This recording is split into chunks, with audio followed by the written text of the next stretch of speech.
Ассалаумағалейкум, құрметті отандастар. Бүгін біз Алматы облысы Еңбекшіқазақ ауданының Балтабай деген ауылына келіп отырмыз. Бұл жерде өздеріңіз көріп тұрғандай жауапкершілігі шектеулі серіктестік Будан деген кәсіпорынға келіп отырмыз. Қазір осы жердегі мамандар бізге жаңа ТУО промышленный микробиологияның Ризавит АКС деген өнімді қалай пайдаланып, пайдасы қандай бәрін көріп өтетін боламыз.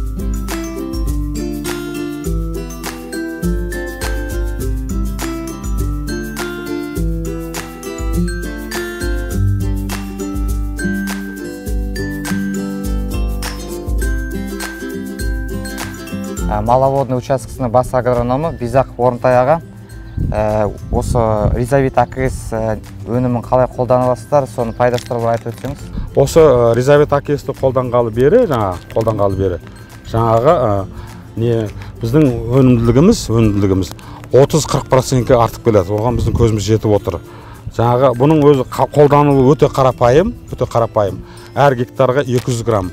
Әр гектар 200 граммнан. Бұның бір қатаң тәртіп сақтайтыны, көлеңкелі қараңғы жерде тұқымға қолданған дұрыс. Сонда ашық күн көзінде бұның бактериялар өліп қалады.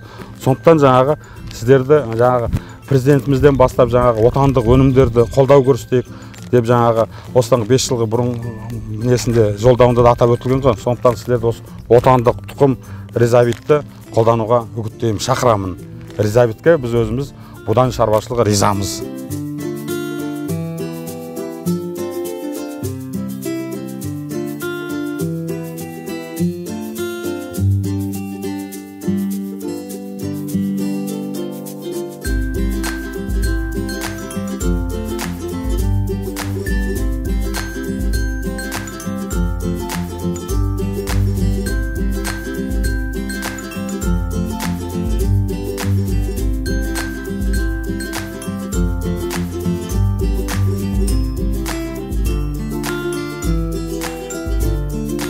Ал енді біз ТУО Буданның егістік алқабына келіп отырмыз.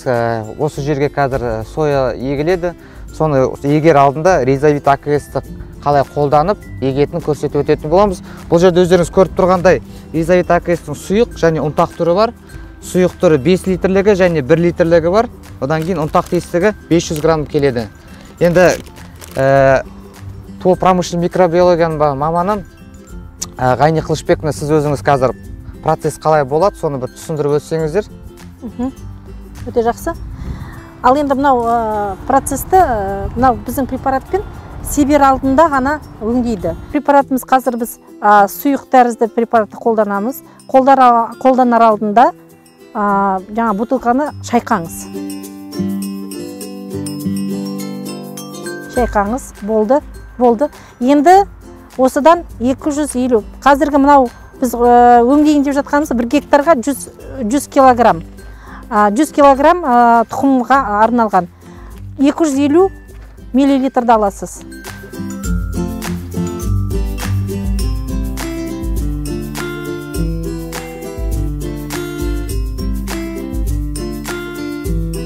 Болды, 250 миллилитр.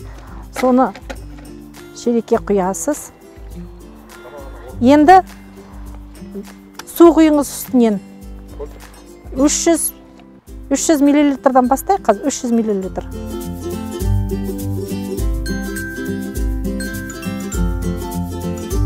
Енді тағы 200 миллилитр.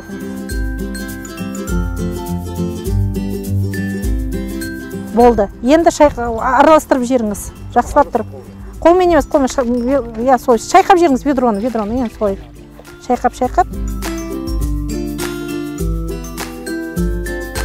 Ал енді осыны жаңағы немен постепенно тұқымға себіңіз.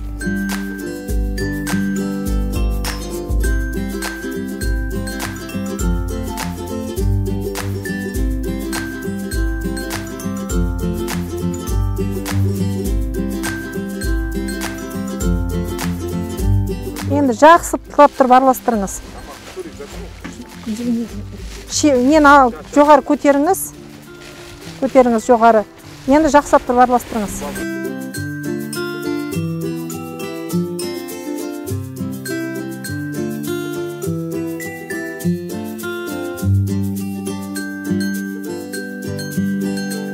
Болды, енді ашыңыз.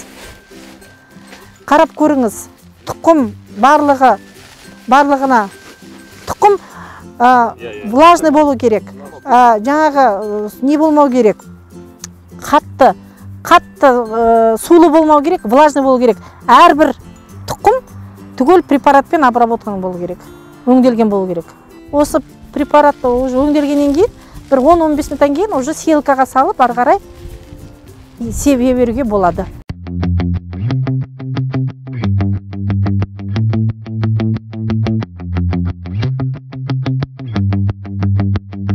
Қайырлы күн, құрметті отандастар.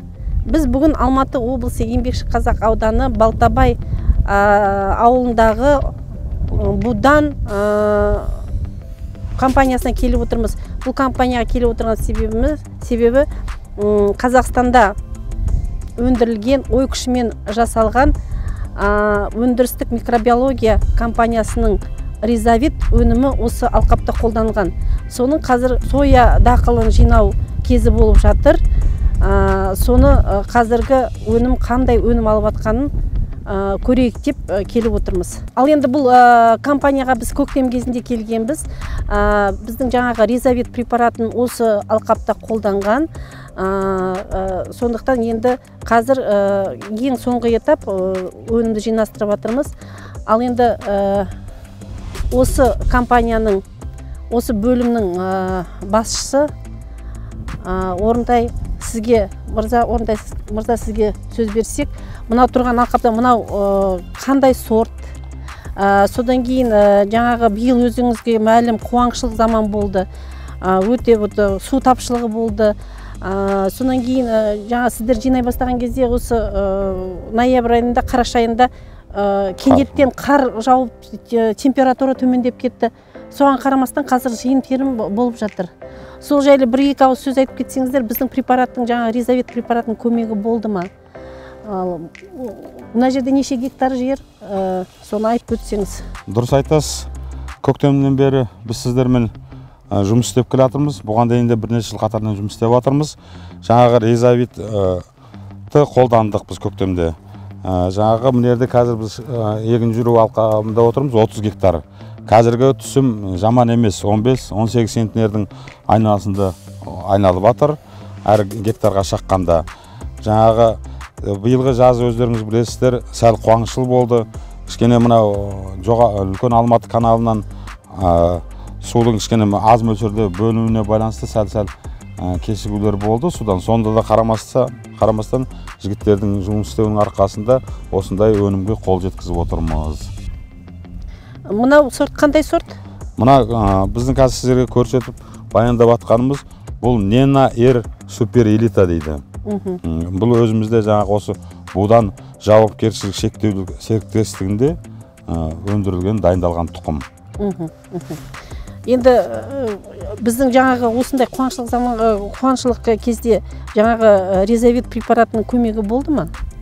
Әрине, міне өздеріңіз көріп отқандай әр сабақта 60-70-ке дейін жаңағы міне мынау тіптен қалың, мынау тегін. Міне өздеріңіз байқап отқандай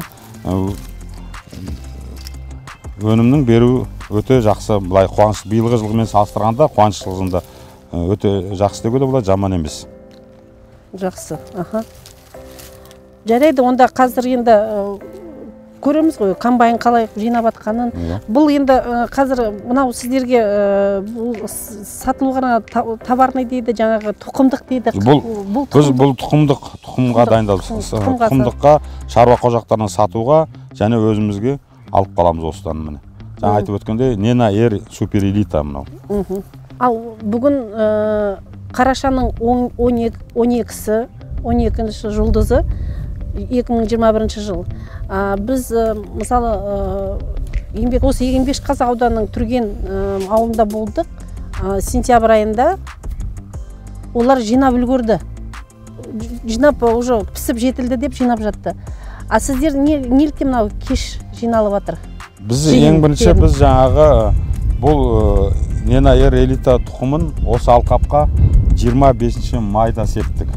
Себу уақытысына да байланысты ғой бұл. Оның үстіне жаңа айтып өткенде қараша айында қар жауды, 4-5 күн тұрып қалдық. Одан міне осы 2-3 күн бұрын тағы қарарлас жаңбыр жауып, содан сәл кешігіп дедік. Дегенмен де өнім жаман емес. Бұл енді мысалы қазір қар жауды деп жатырсыз, жаңбыр жауды деп жатырсыз.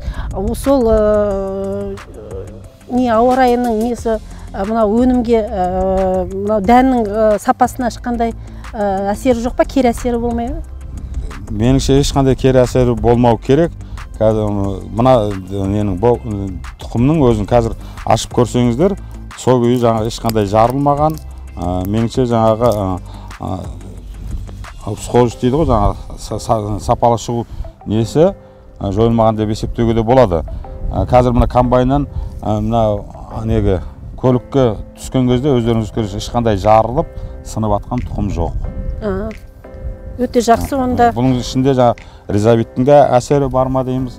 Менде ешқандай жаңағы кемшілік көріп тұрған жоқпыз. Сізге рахмет, енді сәттілік тілеймін. Жақсы, осындай енді қуаншылықтар болмасын, істеріңізге сәт. Ал енді жаңағы осы әңгіменің басында да айтып өттік қой, микробиология институтының бірге жұмыс істеп келе жатырмыз, неше жылдан бері ризовитті қолданып келе жатырмыз. Міне ризовиттің жаңағы көмегін өз көздеріңізбен көріп тұрсыздар. Ризовитке ризамыз деуге болады.